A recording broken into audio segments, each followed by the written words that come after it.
Γεια σας.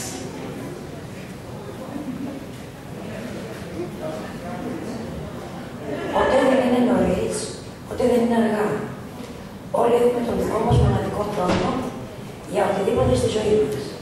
Έχουμε τον χρόνο για να κάνουμε το δικό μας ταξίδι, ακολουθώντας τον δρόμο για τον προφητό μας προορισμό.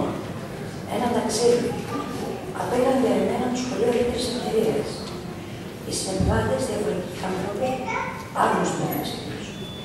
Το ευχαριστώ για τους ανθρώπους που βοήθησαν για να ολοκληρωθεί και να τελειώσει αυτό το ταξίδι, είναι πολύ λίγο για όσο μου πρόσφεραν. Δεν ήταν μόνο η γνώση αυτό που πήρα, ήταν κάτι πολύ περισσότερο. Με έμαθα να είμαι δυνατή, να εμπιστεύομαι και να συνεργάζομαι. Δεν χρειαζόμουν το απολυτήριο για κάποιο σκοπό. Ήθελα μόνο να τελειώσω το γυμνάσιο. Η επικοινωνία όμως με τους εκπαιδευτικούς μας, οι συζητήσεις με τους συμμαθητές, οι επισκέψεις στα μουσεία, οι εκδρομές και οι φιλίες δημιουργητικά ήταν κάτι πέρα από αυτό που περίμενα.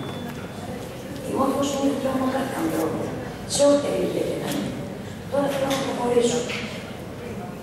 Αυτό μου έμαθα την εκπαιδευτική. Αν δεν υπήρχαν εκείνοι, δεν ξέρω αν θα τα κατάφερα. Οι εξισώσεις, τα πρόσημα, το εμπαδόν, θα μου θυμίζουν τον κύριο Κώστα Αναγνωστό.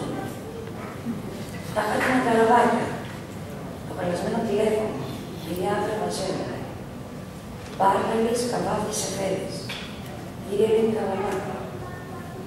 Πάλι επάς, πας για Ιωσήφιδου. Οι δυνάμεις προκαλούν παραμόρφωση των σωμάτων, στα οποία ασκούνται γύρω στα της Αλεξάνδρας. Ανακύκλωση, μεταλλαγμένα τρόφιμα, δελφίνια, χειρόματα, κύριος Κώστας Πιτάκης. Κοινωνικά προβλήματα, Ευρωπαϊκή Ένωση, κυρία Αντιβασχάλη. Χρώματα, πίνακες, πολύ όμορφο. Ιωάννα Γράψα. What's the time? Καλημέρα την αγάπη. PowerPoint, Excel, άκου βλέπουμε μίλα πράγματα. Προεργία Παπασχολίου. Τη γλώσσα μου έδωσαν ελληνική. Κυρία Παναγιώτα Μανατήρη. Ευχαριστούμε τον διευθυντή μας, τον κύριο Κουλουτζή Γιώργιο, πάρα πολύ τον κύριο Μαυρισιώτη, και τον μόλις πρώτο, τον κύριο Αντρέα Μουγκολιά, και άρχισα στο τέλος τον σύζυγό μου και την οικογένειά μου. Με στήριξαν και με βοήθησαν σε όλη αυτή τη διαδρομή. Και θέλω να πω ότι και τους φανητές μου. Άνοιξε τα φτερά σου και πέτα. Πέτα ψηλά και μακριά. Και φτάσει εκεί που ζουν τα όνειρά σου. Εκεί που φωλιάζουν οι επιθυμίες σου. Να παίρνεις από όλους και να δίνεις σε όλους. Να μοιράζεις τη δύναμη του φάρου σου. Να ξεφύγεις από τη μέγενη της περιορισμένης σκέψης. Και να ακολουθήσεις τα όνειρά σου. Δεν θα σου έχει τίποτα. Γιατί τα έχεις όλα.